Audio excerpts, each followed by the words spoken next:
Richard Castellano had 3 weeks to uncover what his son was hiding, before it destroyed everything he'd built his life on. Daniel was sneaking out, every Tuesday and Thursday, at exactly 6 p.m. Lying about where he went, about who he was seeing. And standing outside Daniel's empty bedroom at 2:50 in the morning, he understood something terrifying: he'd already lost his son. So that Thursday, Richard did something he hadn't done in 20 years, he followed him. And what he discovered at the end of that drive would unravel a family lie buried for decades, and change 3 lives forever. Daniel's Tesla headed east. Not to the clubs. Not to the college parties. East toward neighborhoods Richard hadn't seen since before his first million. 43 minutes of driving. The buildings got smaller. The paint started peeling. This was the world Richard had spent his entire adult life running from. Then Daniel pulled into a parking lot that made Richard's blood go cold. Meadowbrook Care Home. A state facility where people went when they had no money and no one left who cared. What the hell was his 22-year-old son doing here? Richard watched Daniel walk through those doors like he'd done it 100 times. Comfortable. Expected. Like this was routine. 5 minutes. That's all Richard could stand. Then he followed. The hallway smelled like industrial cleaner trying to mask death. Richard moved quietly, following the sound of his son's voice to room 14. The door was cracked open. What Richard saw through that crack ripped his world apart. Daniel sat beside a hospital bed, holding a book. In that bed was a man who should have been dead for 25 years. Vincent Castellano. Richard's father. 78 years old. Hooked to oxygen. Skin like paper. But unmistakably alive. Chapter 12, Daniel said softly. The one you said was your favorite, Grandpa. Grandpa. The word hit Richard like a bullet. His son knew. His son had found the man Richard had buried alive with lies and shame and 27 years of silence. Daniel began reading. The old man worked with his hands his whole life. Not because he had to. Because he loved to create things that lasted longer than he would. Vincent's eyes were closed, his breathing labored. But he smiled at the sound of his grandson's voice. You're a good boy, Vincent whispered. Just like your father was. Before the world told him he had to be something else. Richard's hands shook against the doorframe. Before the world told him he had to be something else. That's what Vincent thought. That the world had corrupted him? No. Richard had chosen this. Chosen to erase his father like a mistake. Chosen to build an empire on a foundation of lies. And now his son sat reading to the man Richard had pretended was dead. Richard backed away from the door. Made it to his car. Gripped the steering wheel until his knuckles went white. Then he did something he hadn't done since he was 25 years old. He cried. Richard was 25 when he made the choice that would define his life. His tech startup was exploding. His face on magazine covers. The new Silicon Valley prodigy. Investors wanted a story. They wanted self-made. They wanted an origin myth. Richard sat in his apartment, staring at his biography draft. One line kept pulling his eyes. Son of Vincent Castellano, a carpenter. He thought about the investor meetings. The country club dinners. The boardrooms where everyone's parents were doctors, lawyers, CEOs. Where carpenter meant poor. Meant lesser. Meant not one of us. Richard's finger hovered over the delete key.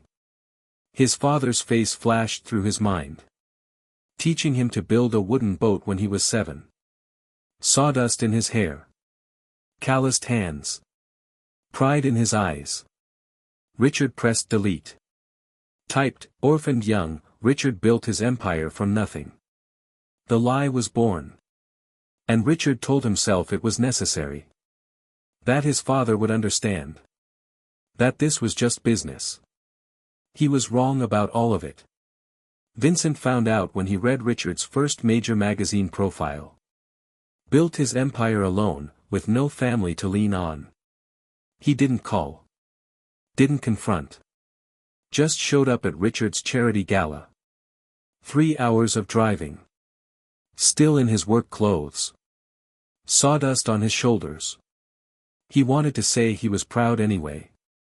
Richard saw him from the stage. His throat closed. Every investor in that ballroom would see. Would know he'd lied.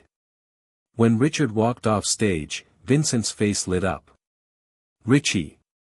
I read about the company. I'm so. What are you doing here? Richard's voice was ice. I wanted to surprise you. You're embarrassing me. Look at you. Look at how you're dressed.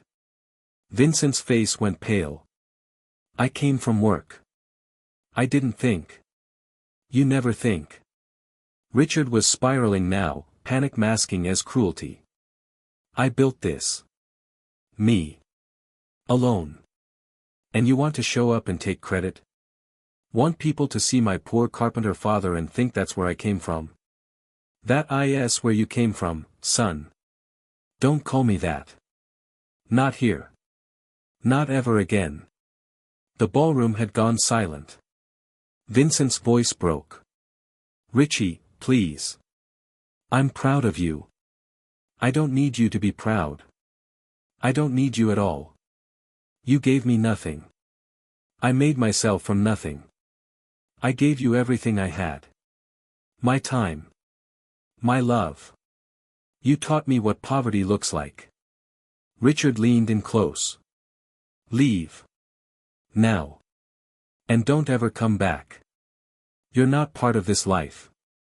You were never part of this life. Vincent stood there, trembling. Tears running down his face. You don't mean that. I mean every word. You're dead to me. Vincent looked at his son like he was staring at a stranger. Then he turned and walked out. Richard told everyone the next day his father had been mentally ill. 2 weeks later, he told a journalist his father had died years ago. The lie stuck. Vincent never tried to contact him again. He honored his son's wish. Even though it killed him. Daniel Castellano had always known something was wrong with his family. 3 ex-stepmothers. A father who worked 90-hour weeks. A penthouse that felt more like a museum than a home. And a grandfather who'd supposedly died before Daniel was born, but about whom his father never, ever spoke. No photos. No stories. Just silence. So at 22, fresh out of Yale, Daniel did a DNA ancestry test. For fun. To feel connected to something. The results came back with a match that changed everything. Vincent Castellano. Grandfather. 99.8% match. Living. His father had told him his grandfather died before Daniel was born. But here he was. Alive. In a care facility called Meadowbrook. No visitors in the system for 3 years. Daniel sat in his car outside Meadowbrook for 20 minutes before going inside. Room 14. He knocked softly. Come in.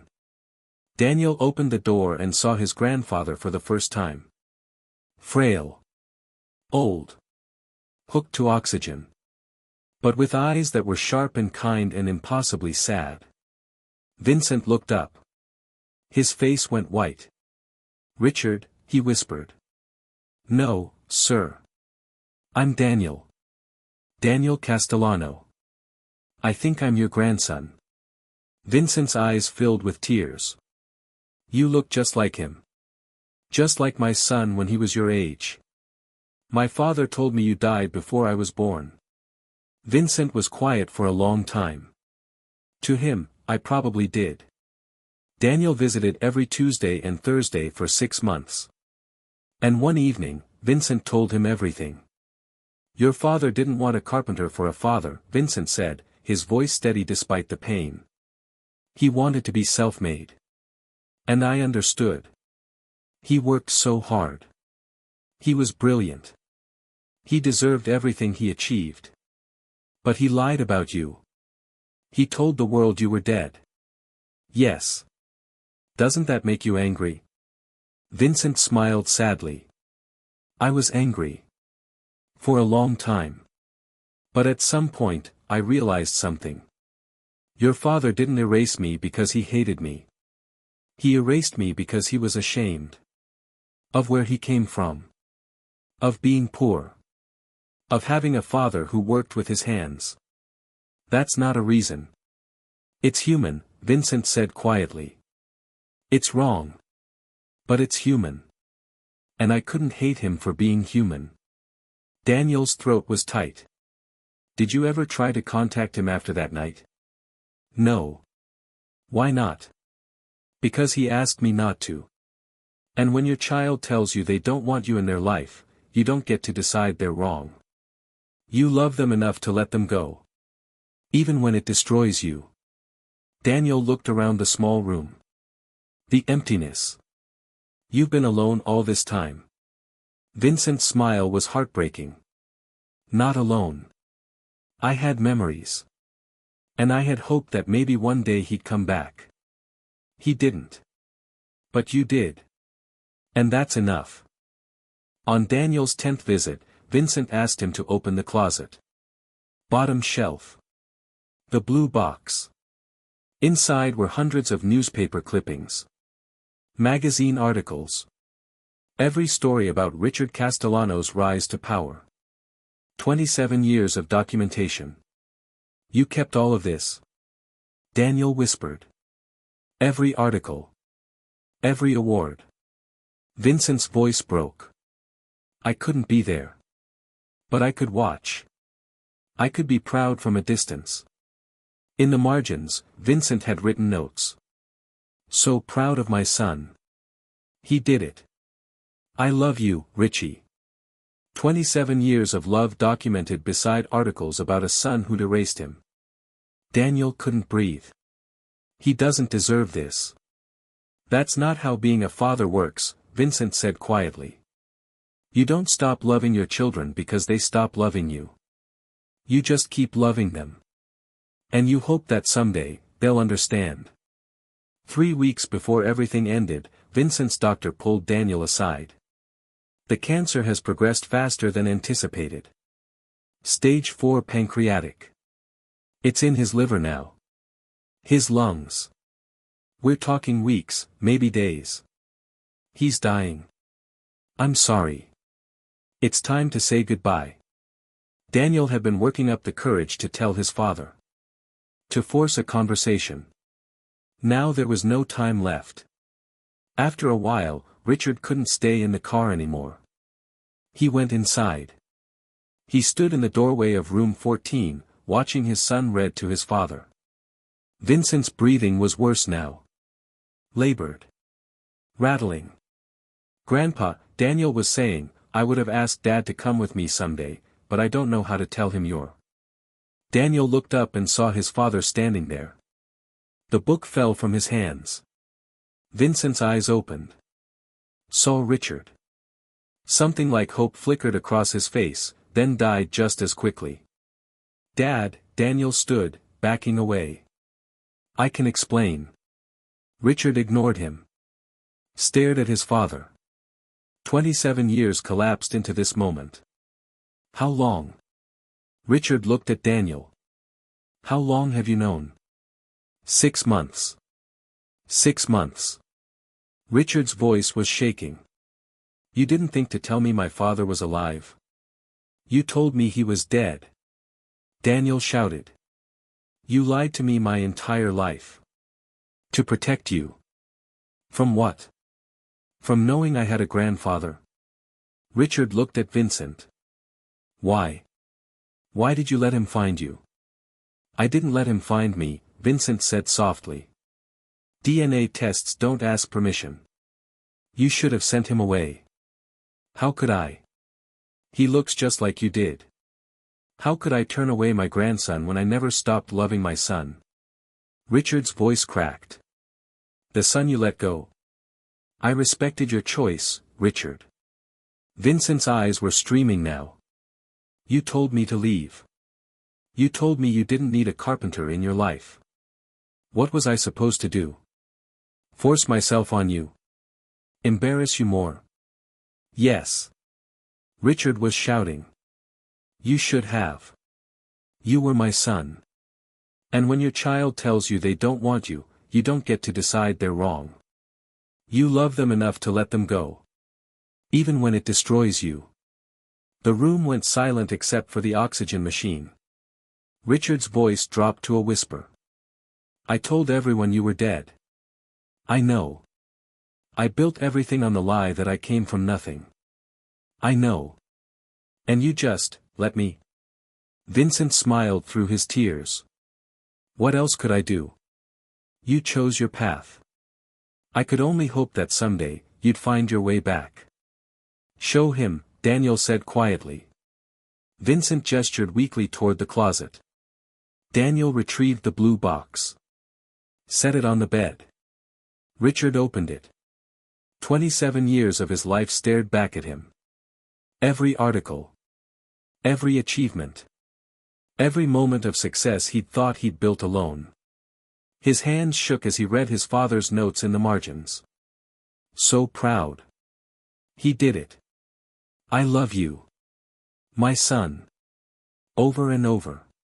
Hundreds of notes. 27 years of pride from a man Richard had tried to erase. You kept all of this? Richard's voice was barely audible. Every single one, Vincent whispered. I couldn't be there. But I could watch. I could be proud. Even if you never knew. Richard sank into the chair. The box in his lap. His father's entire world reduced to newspaper clippings and hope.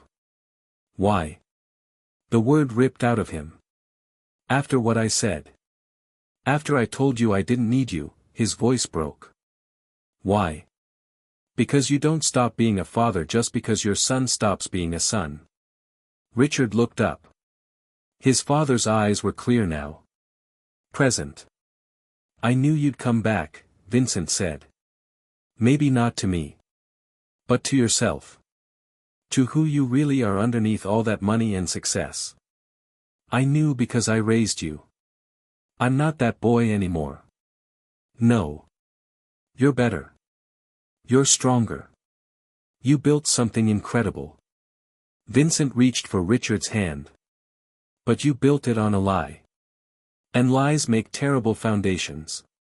I told the world you were dead. I know. I spent 27 years ashamed of you. Vincent squeezed his hand. And I spent 27 years proud of you anyway. Richard couldn't speak. Couldn't breathe. 27 years of success suddenly felt hollow. The cancer's stage 4, Daniel said quietly. They said weeks. Maybe days. Richard looked at his father. Saw how thin he'd become. How the life was draining out of him.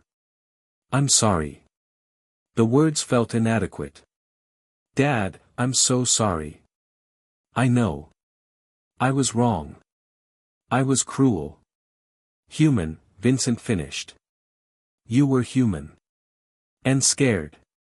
And ambitious. And you made a choice that hurt us both. But I forgave you the night you made it. I've been waiting 27 years to tell you that. Richard's tears fell onto the scrapbook. I don't deserve your forgiveness. None of us deserve grace. That's why it's grace.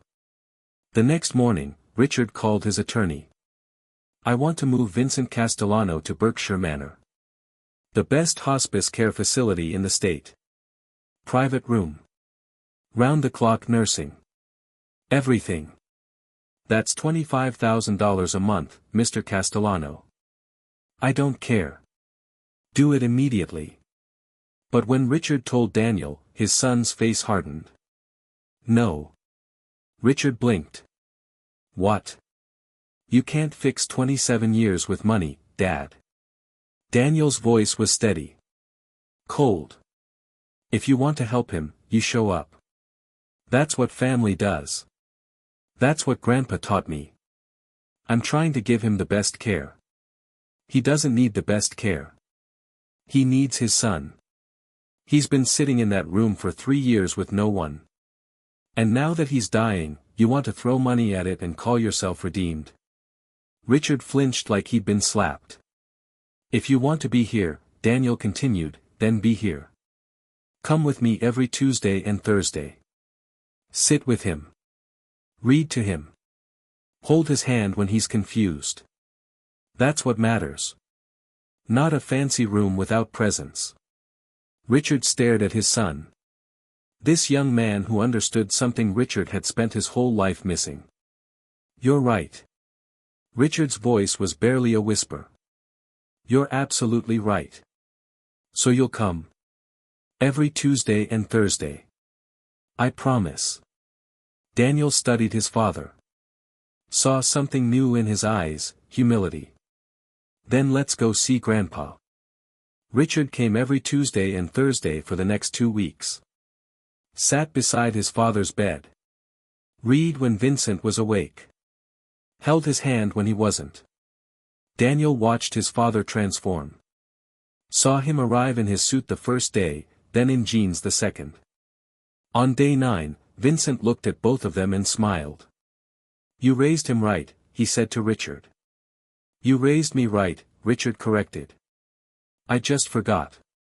Daniel didn't. Good, Vincent whispered. Then I did what I was supposed to do. On day 11, at 3:42 a.m., Vincent died peacefully. Richard was holding one hand. Daniel the other. His last words were, I'm proud of you, son. Always was. Always will be. Richard didn't let go of his father's hand for 20 minutes after the heart monitor went flat. When he finally stood, Daniel put a hand on his shoulder. He forgave you, Dad. I know. Richard's voice was destroyed. Now I have to figure out how to forgive myself. Richard held the funeral at St. Patrick's Cathedral. Full cathedral funeral with 800 attendees. Every major outlet covered it.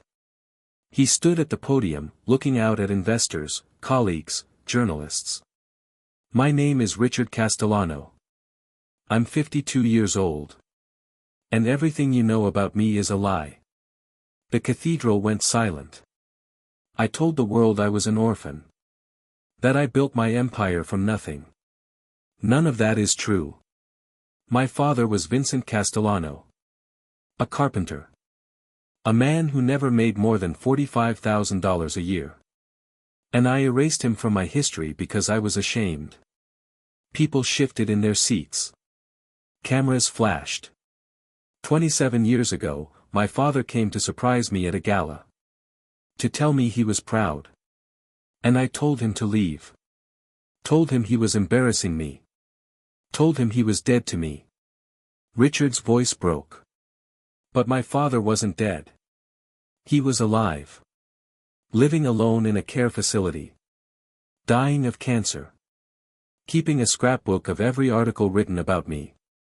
Being proud of me from a distance for 27 years while I pretended he didn't exist. I know this confession will cost me deals, friends, and money. That's the price of the truth. My son Daniel found him 6 months ago. And Daniel did what I couldn't. He went to meet him. He read to his grandfather every week. He gave my father family. Richard looked at Daniel in the front row. I spent 27 years building a $2 billion empire. My father spent 27 years loving me anyway. Vincent Castellano was worth more than I'll ever be. Not despite being a carpenter. Because he was a carpenter. Because he understood that the only things worth building are the things that outlast you. Richard's voice dropped to a whisper. I'm sorry, Dad. And I hope somewhere, I finally understand. That I finally came home. 6 months later, Daniel stood in his grandfather's old workshop. Richard had bought it. The building Vincent had rented for 40 years. Turned it into a community center where kids could learn carpentry. Could work with their hands. Father and son stood together, looking at Vincent's old tools hanging on the wall. He would have loved this, Daniel said. He would have, Richard agreed. Then quieter, I wasted so much time. You found your way back. That's what matters. Richard pulled an envelope from his jacket. I've established the Vincent Castellano Foundation. Scholarships for children of blue-collar workers. Grants for trade schools. 20 recipients a year. Not as restitution, as remembrance. Daniel's eyes filled with tears. Dad. It's what he deserved. What all craftsmen deserve. And it's the least I can do to honor the man who gave me everything and asked for nothing. They stood in silence for a moment. Then Richard spoke again, his voice breaking. I just wish I hadn't made him wait so long. Daniel turned to his father. But you came back. That's what he was waiting for. That's why he kept the scrapbook. Richard pulled his son into a hug. Held on tight. Thank you, Richard whispered. For finding him. For giving me the chance to say goodbye. For being brave enough to do what I couldn't. They stood together in that workshop, surrounded by Vincent's tools and Vincent's legacy and the truth Richard had finally stopped running from. If this story moved you, don't let it end here. Subscribe for more stories about family, truth, and the moments that change us forever. And if this reminded you of someone you love, share it with them.